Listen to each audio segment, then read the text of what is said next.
O tema da nossa aula de hoje é o Espírito Santo e a graça.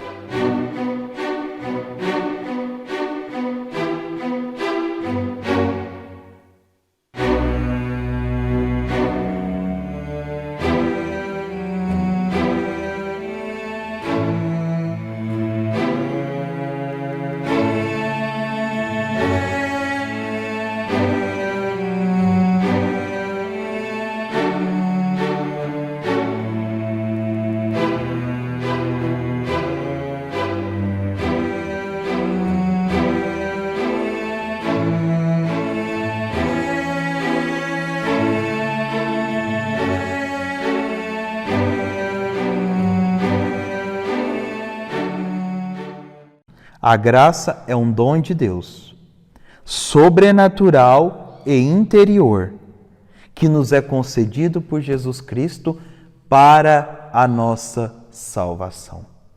Pela graça que nós alcançamos a nossa salvação. Então, dessa forma, nós podemos dizer que a graça que está junto de nós seres humanos é a única forma no qual nós vamos poder trilhar para alcançar a felicidade eterna do céu. Ou seja, a graça é um critério para alcançarmos a felicidade essencial da vida humana, que é o céu. Mas é importante nós entendermos como que a graça se faz presente em nós. A graça se faz presente em nós por uma expressão que nós chamamos de inabitação. O que é essa inabitação? É a forma no qual Deus comunica a nós e faz dentro de nós o quê? A sua morada. E isso aqui está uma das expressões mais fortes que nós podemos falar da relação entre Deus e homem.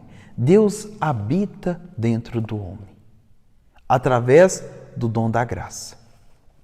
Mas como que é essa habitação? Como que Deus está presente em nós? Aí nós vamos lembrar a filosofia e a teologia de Santo Tomás de Aquino.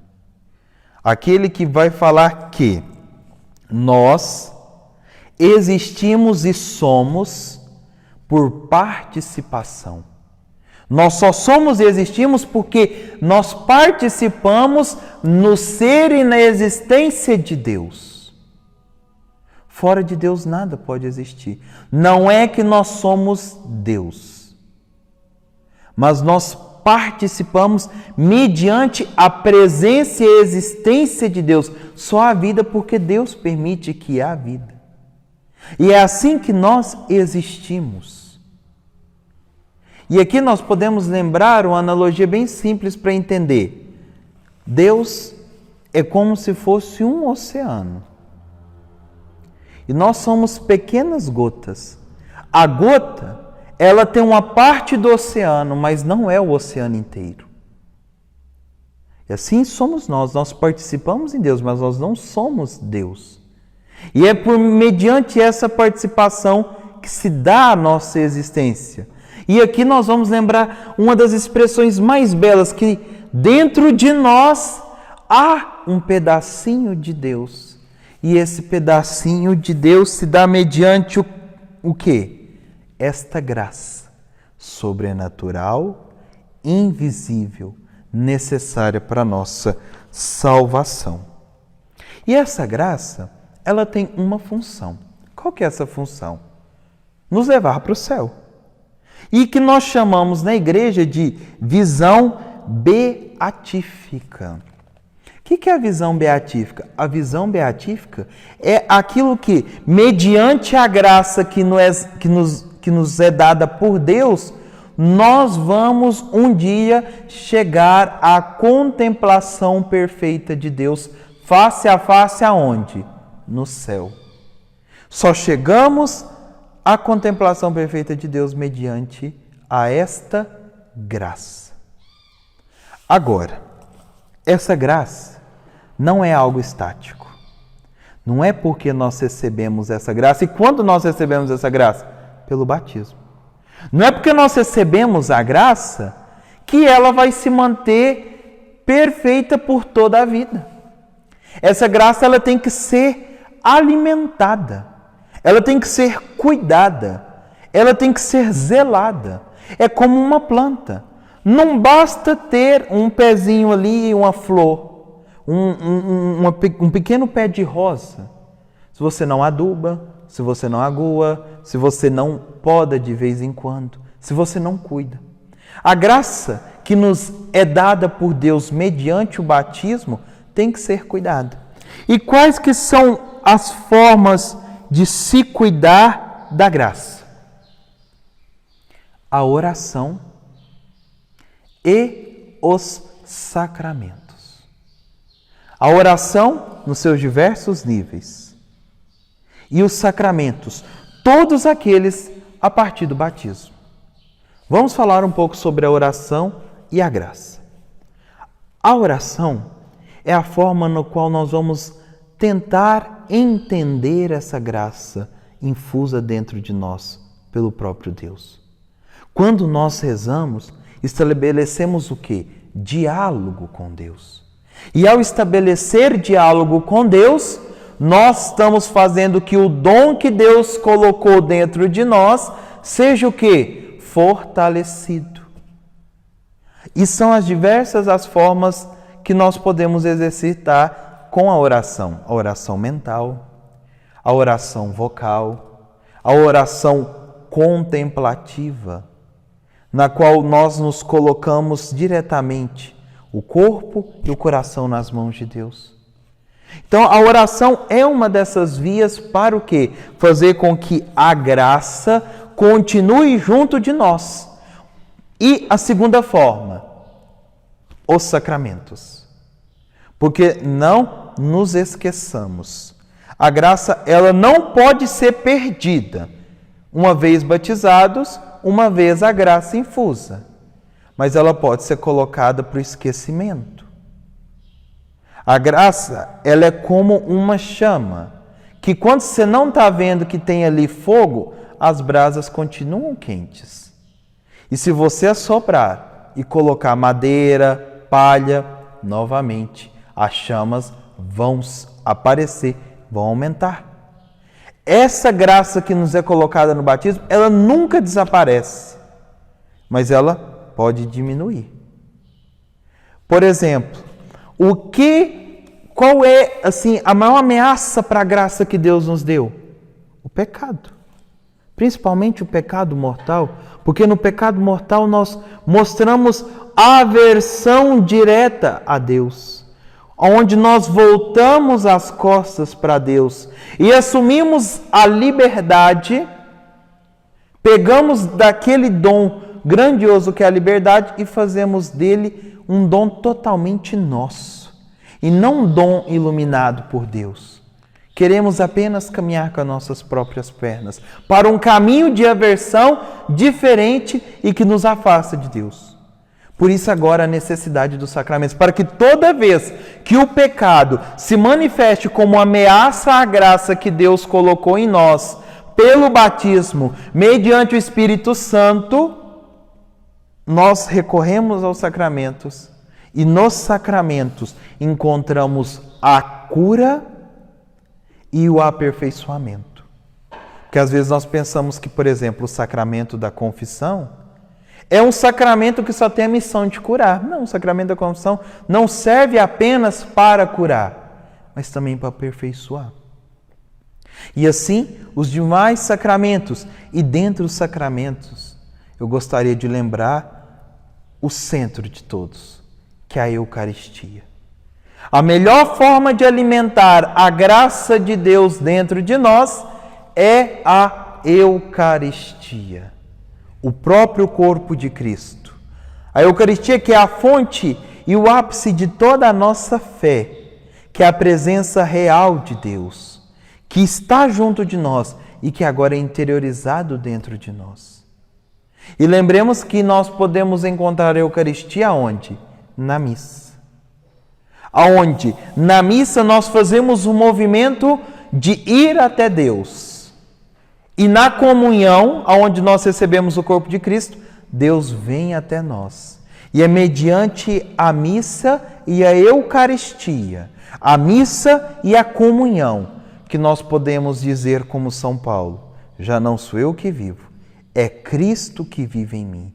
Quando afirmamos isso, Cristo vive em mim mediante a missa e a Eucaristia, nós estamos fortalecendo aquele dom sobrenatural e invisível que mediante Jesus Cristo no batismo nós temos, que é o dom da graça de Deus. Por isso, meu amado irmão, minha amada irmã, falar do Espírito Santo é falar desta graça.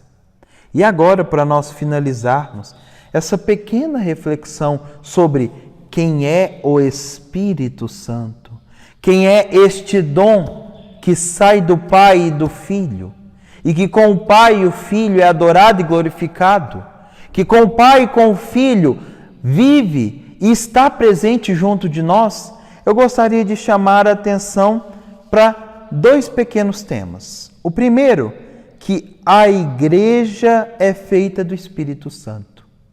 Por que a igreja é feita do Espírito Santo? Nós sabemos que a igreja nasce da cruz, quando o esposo doa a vida pela sua esposa. Naquele momento no qual Cristo entrega a sua vida por toda a humanidade, nasce a igreja. E em Pentecostes, nós temos a manifestação pública desta igreja.